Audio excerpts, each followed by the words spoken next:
Hey everybody, welcome to Monday. Today I'm going to talk about my favourite topic to talk about, process. And over the next couple of weeks I'm going to talk about a range of things from a process perspective. One of the things that I've discovered through the last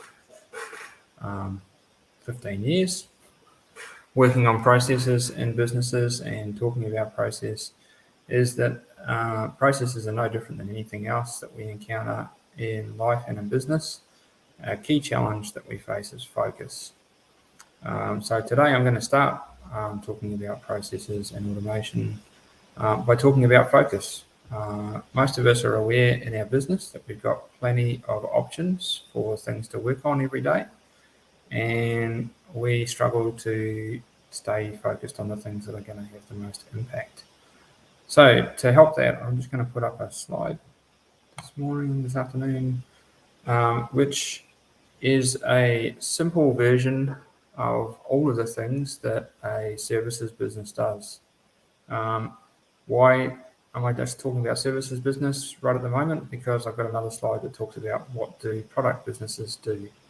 So I'll talk about that in a second.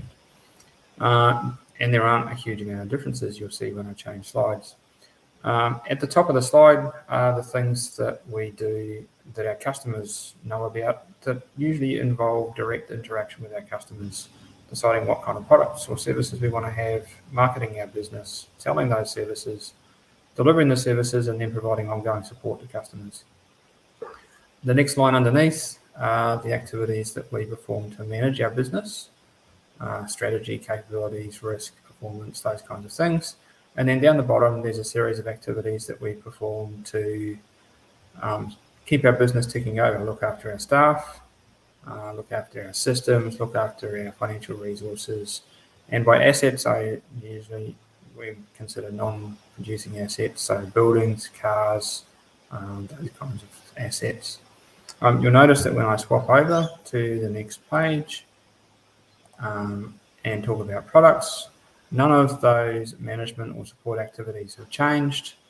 The only changes in the core activities, and instead of service, we've swapped for the word product, and there's an extra step included, which is to manufacture product.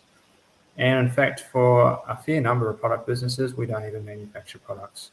So the manufacture product step is actually not relevant to every product business. A lot of product businesses will buy and sell product rather than manufacturing product. So how do we look at those 15 different things that we could be focused on and decide which of them are we going to pay attention to? And this week I'm going to introduce the first and what I think is the most important consideration, which is thinking about things from our customer's perspective. And sometimes the easiest way to think about things from our customer's perspective is just to ask them.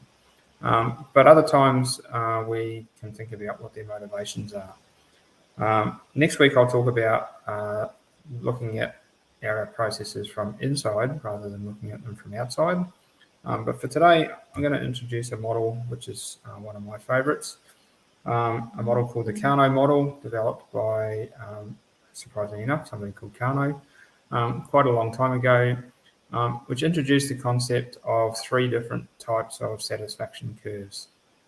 And I'm going to recommend that you can ignore the blue line in the middle, the satisfiers with a linear response, and focus your attention on the things that make your customers ecstatic, delighted, amazingly happy, and the things that make your customers dissatisfied, unhappy, willing to tell the whole of the world how horrible you are.